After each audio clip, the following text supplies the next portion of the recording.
నమస్తే, welcome to KK news. నేను శ్రీదేవి.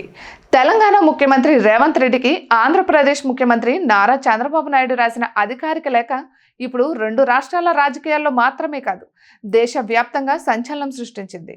ఈ లేఖ సృష్టించిన ప్రభావాన్ని చర్చించే ముందు ఈ లేఖలోని సారాంశాన్ని ఒకసారి పరిశీలిద్దాం. From Nara Chandrababu Naidu, chief minister, Amaravati, Andhra Pradesh, తేదీ 1/7/2024. ప్రియమైన శ్రీ రేవంత్ రెడ్డి గారు, తెలంగాణ రాష్ట్ర ముఖ్యమంత్రిగా మీరు చేస్తున్న ప్రశంసనీయమైన కృషికి నేను నా హృదయపూర్వక అభినందనలు తెలియజేస్తున్నాను. మీ అంకితభావం, నాయకత్వం తెలంగాణ రాష్ట్రాన్ని మరింత అభివృద్ధి పదంలో పయనించేలా చేస్తుందని భావిస్తున్నాను. ఇక తెలుగు రాష్ట్రాల ముఖ్యమంత్రులుగా ఆంధ్రప్రదేశ్, తెలంగాణ రాష్ట్రాల సుస్థిరమైన పురోగతి, శ్రేయస్సును మరింత పెంపొందించడానికి అవసరమైన సహకారాన్ని పెంపొందించుకోవాల్సిన బాధ్యత మనిద్దరి మీద ఉంది. మన రెండు రాష్ట్రాలు నిరంతరం పరస్పరం సహకరించుకోవడం వల్ల మన రాష్ట్రాలు పెట్టుకున్న లక్ష్యాలను సులభంగా చేరుకోగలవు. ఆంధ్రప్రదేశ్ విభజన జరిగి 10 ఏళ్లు పూర్తయింది. పునర్వ్యవస్థీకరణ చట్టం నుండి ఉత్పన్నమైన సమస్యల గురించి అనేక చర్చలు జరిగాయి. మన మధ్య జరిగే చర్చలు సత్ఫలితాలను అందిస్తాయని నేను ఆశిస్తున్నాను. ఇట్లు నారా చంద్రబాబు నాయుడు.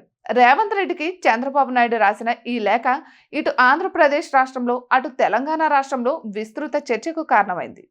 రాష్ట్ర విభజన జరిగిన మొదటి 5 ఏళ్ల కాలంలో తెలంగాణలో కేసీఆర్, ఆంధ్రప్రదేశ్లో చంద్రబాబు నాయుడు ముఖ్యమంత్రులుగా ఉన్నారు. కేసీఆర్ అహంకార ధోరణి వల్ల అప్పట్లో చంద్రబాబు నాయుడు లేఖ రాసే అవకాశం లేదు. రెండు రాష్ట్రాల ముఖ్యమంత్రులు ముఖాముఖి సమావేశమయ్యే అవకాశం అంతకన్నా లేదు. దాంతో రెండు రాష్ట్రాల మధ్య ఉన్న విభజన సంబంధ సమస్యలు ఎక్కడ వేసిన గొంగలి అక్కడే అన్నట్లు ఉండిపోయాయి. ఇక 2019లో తెలంగాణలో కేసీఆర్, ఆంధ్రప్రదేశ్లో జగన్మోహన్ రెడ్డి అధికారంలోకి వచ్చారు. ఈ ఇద్దరు ముఖ్యమంత్రుల మధ్య ఫెవికాల్ బంధం బాగానే ఉంది. కానీ ఇద్దరు ఒకరి శ్రేయస్సుకు మరొకరు కోరుకునేవారు. ఇద్దరి గెలుపు కోసం మరొకరు తపస్సు చేసేవారు. అలాంటి వీరిద్దరూ రెండు రాష్ట్రాలకు ముఖ్యమంత్రులు అయినప్పటికీ ఏనాడు రెండు రాష్ట్రాల మధ్య ఉన్న సమస్యల పరిష్కారానికి చొరవ తీసుకున్న పాపాన పోలేదు. ఏ ముఖ్యమంత్రి మరో ముఖ్యమంత్రికి లేఖ రాసిన దాఖలాలు లేవు. అప్పుడప్పుడు రెండు రాష్ట్రాల అధికారుల మధ్య చర్చలు జరగడం, అవి అసంతృప్తిగా పూర్తవడం. కృష్ణా జలాల విషయంలో కూడా ఈ ఇద్దరు ముఖ్యమంత్రులు విచిత్రంగా వ్యవహరించి పిలక తీసుకెళ్లి కేంద్ర ప్రభుత్వానికి అందించారు.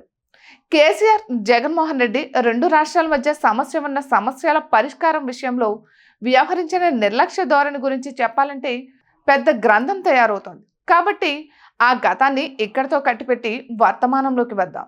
రేవంత్ రెడ్డికి చంద్రబాబు నాయుడు రాసిన లేఖ ఈ రెండు రాష్ట్రాలకు సంబంధించిన సమస్యల పరిష్కారంలో ఒక మంచి ముందడుగు అనే అభిప్రాయాన్ని రెండు రాష్ట్రాలకు చెందిన మేధావులు అభిప్రాయపడుతున్నారు. ఈ ఇద్దరు ముఖ్యమంత్రుల మధ్య జరిగే సమావేశంలో రెండు రాష్ట్రాలకు చెందిన అధికారులతో పాటు బాధ్యతాయుతమైన వ్యక్తులు కూడా పాల్గొని కూలంకుషంగా చర్చించి పట్టు విడుపులు ప్రదర్శించి రెండు రాష్ట్రాలకు సంబంధించిన వివాదాలకు చరమగీతం పాడతారని ఆశిస్తున్నాం. ఇటువంటి మరెన్నో వీడియోస్ కోసం కేకే న్యూస్ తెలుగు ఛానల్ని సబ్స్క్రైబ్ చేసుకోండి.